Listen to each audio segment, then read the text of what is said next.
Well, hello everybody out there, and welcome to another episode of Movie Passion.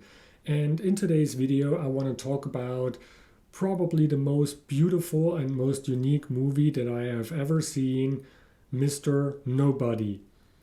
So, I want to talk about kind of like the plot, the main plot of the movie, and also all the little details, the hidden secrets in this movie, because there are quite a lot in this movie.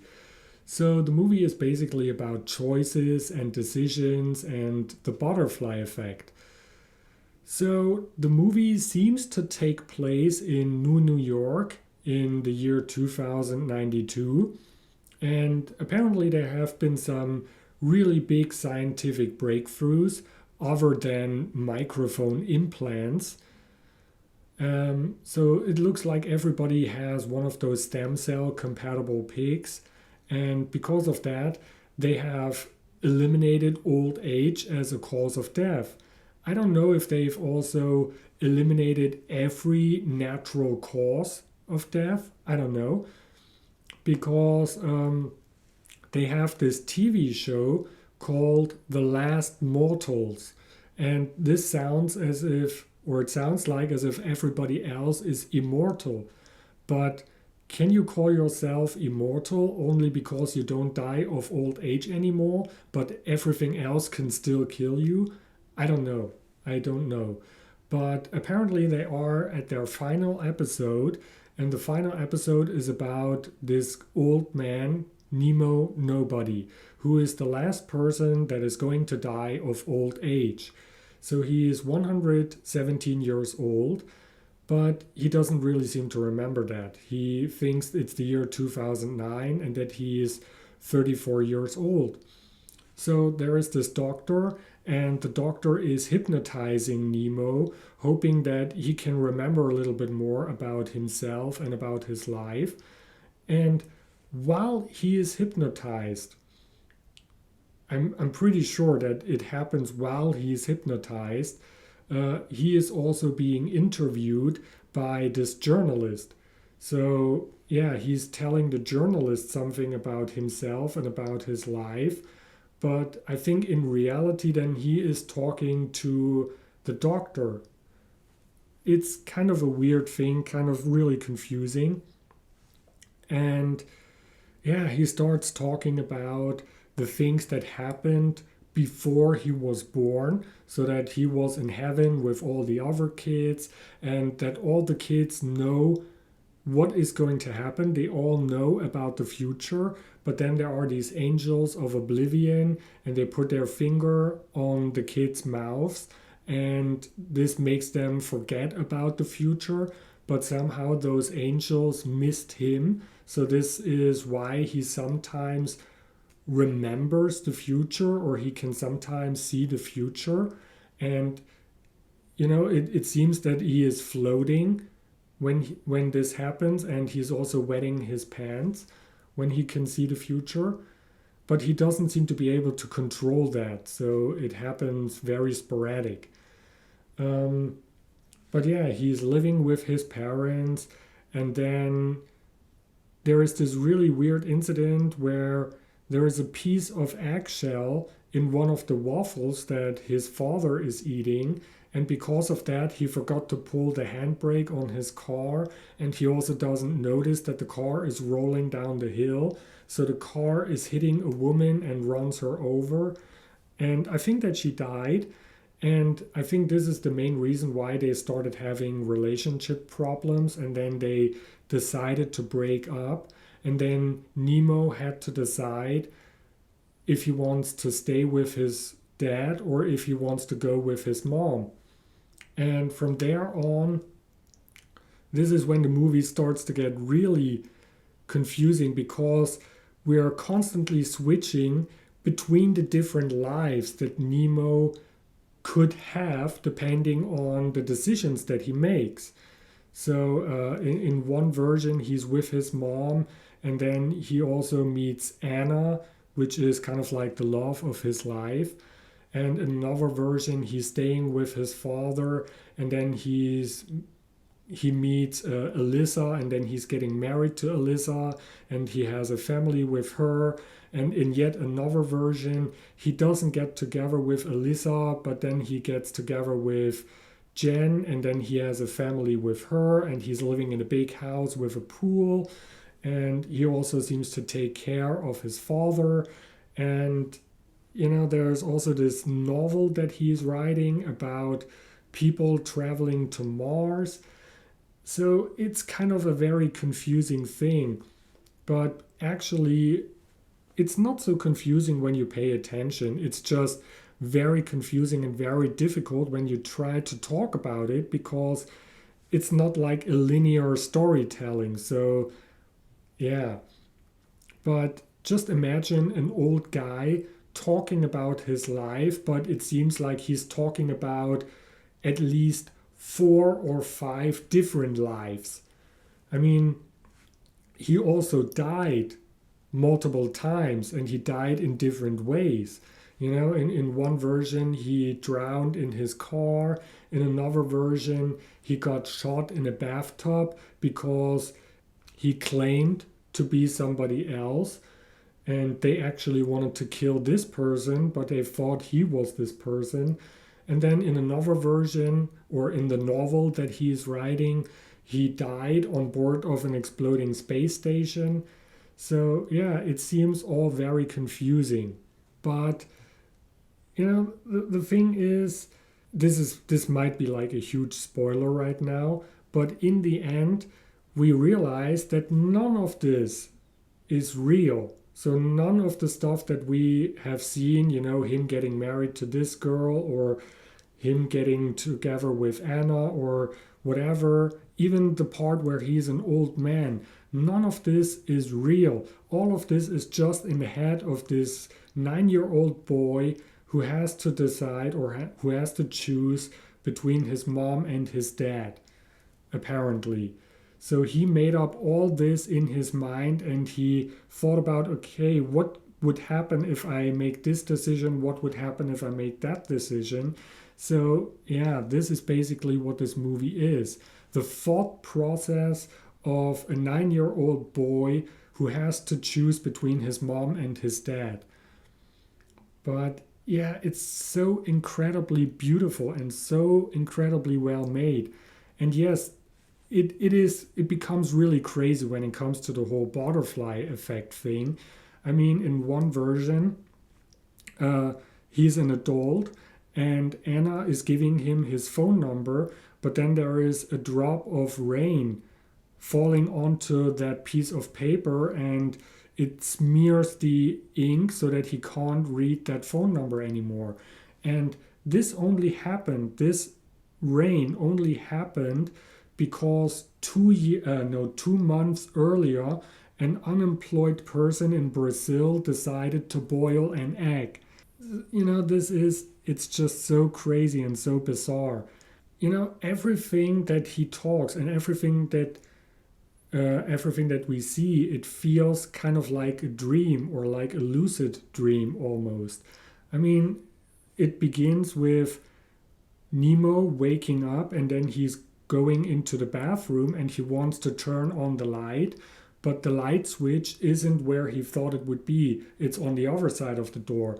And this is already the kind of feeling that you get when you dream, and then you realize that you are dreaming, because in dreams, light switches usually don't work. And when you realize that, then you realize that you are dreaming, and the dream turns into a lucid dream, which means that you are aware that you are dreaming. And this way, the dream also becomes a lot more realistic, because you are more conscious somehow in that dream. And there is also this really beautiful scene where Nemo is walking to the mirror, to the sink, and then we see his reflection, and the camera is zooming in on the reflection in the mirror so that we can see the reflection from the front, but we don't see the reflection of the camera. And then Nemo is walking away from the sink and from the mirror, but the camera is following the reflection. So the camera is going into the mirror following that Nemo and not the original Nemo anymore. And sometimes you can see that everything seems to be moving forward, but there are single persons or single people that are moving backward, so as if they are moving backward in time, which I explain to you why that is a little bit later when I talk about all the secret hidden details in the movie. Um, and yeah, there is also like this scene where he's looking out the window and there are those construction workers or workers rolling up the street, and it's just so incredible. It feels like you are watching a dream. It's the exact same feeling, and it's so beautiful. There is This movie is pure art. If if anybody thinks movies are just entertainment but not an art form, go and watch this movie. This movie is proof that movies are art. Yeah, it's so amazing. So yeah, now I want to talk about all those little secrets in this movie because there are quite a lot of secrets. For example, there is this scene where Nemo is walking past those three girls, who are the three girls that he might end up with one of them, Anna, Alyssa, and Jen.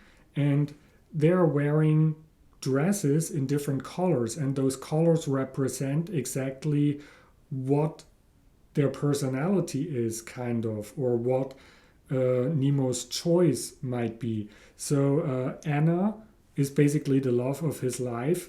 She's the girl that he is kind of supposed to be with. So she's dressed in red, which stands for love. Then Alyssa is dressed in blue, which stands for depression, and she also has depression. She's like constantly clinically depressed, and she thinks that this is because she's married to Nemo, but she's actually in love with a guy called Stefan, but she knows that Stefan doesn't love her, but she can't help herself being in love with Stefan. Um, and then there is also Jen, and she's dressed in yellow, and this color represents cowardice. So it's really beautiful and really nicely done. What else? Yeah, like I said, the movie is also about the butterfly effect, and the word butterfly is shown many, many times in this movie. So, for example, the street where Nemo's parents met for the first time is called Butterfly Lane.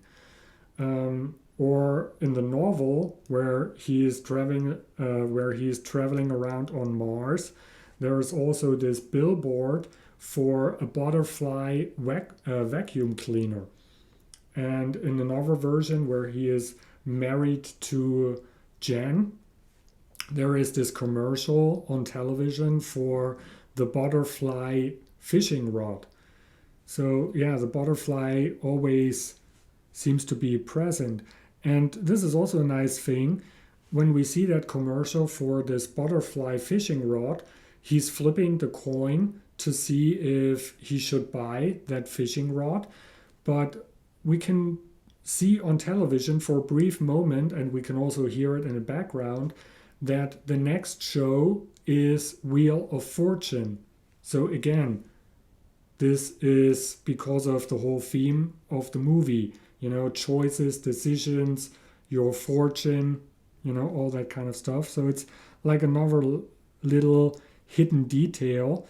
Um, Also, another interesting detail, the train station where Nemo has to choose between his mom and his dad is called Chance. So that's interesting. And not only that, but it seems that he and his parents are living in a street that is called Chance Road. So that's also another nice little hidden detail. And I also loved the tattoos of the doctor on the doctor's face. And I always thought that they were just some kind of tribals or whatever. But I just realized that that this is basically a negative tattoo. It's a tattoo where the colors are inverted, and it's basically the letters PSY repeated over and over again, which makes sense because he is a psychiatrist. Um, yeah, and in this one scene where Nemo is married to Jen, there are his friends or his co-workers, and one of them starts talking to Nemo, but all of a sudden he starts talking backward, and we can also see why that is. There is like a little hint because Nemo is also watching television at the same time, and there is this report about this accident on the bridge. And next to the bridge, we see this billboard, and it says Big Crunch. And this is also a theory, the Big Crunch theory, kind of, that is also being explained in this movie. So, Big Crunch basically means that the universe stops expanding and it starts to collapse or it starts to shrink again. And because of that, time starts to run backwards. So this is why sometimes in the movie some people are walking backwards or moving backward. So this is another little detail. And also the telephone number that we see in the movie a couple of times, which sometimes it's the telephone number of Anna, but later on it's also the telephone number that Nemo is supposed to call. So there's this newspaper telling Nemo that he should look up the street, and then instead of the Hollywood sign, we have this telephone number. And there are different theories about this telephone number. Some people think that it's kind of like a Fibonacci sequence with an extra one in the middle, but other people think that it's a Unix code that translates into a date and a time. I think it's February, the 28th of February 2009, 8 o'clock 55.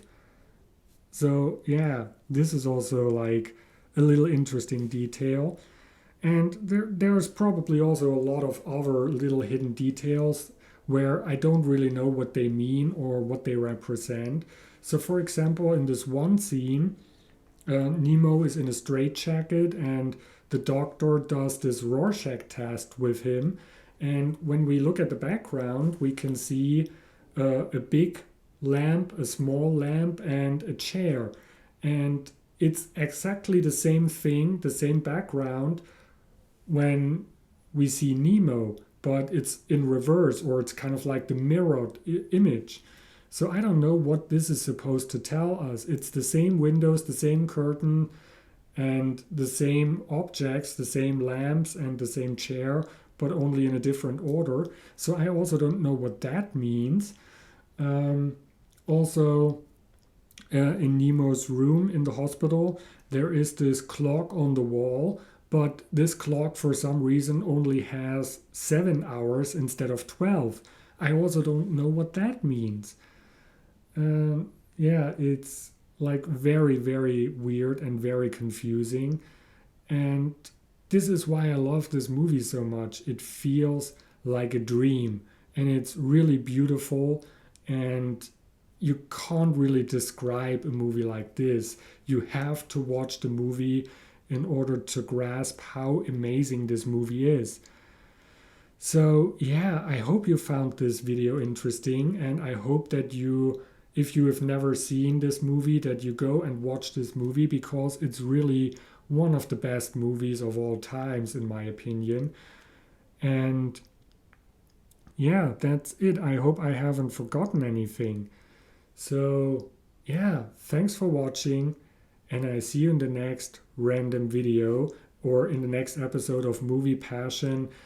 I know I have a lot of random videos on my channel, but I also do have a playlist with all the Movie Passion episodes. So if you want to see more videos like this, go to my channel, go to the playlist. There is a lot of movie passion reviews, and there are more to come, definitely. So thanks for watching, and I see you in the next video. Bye.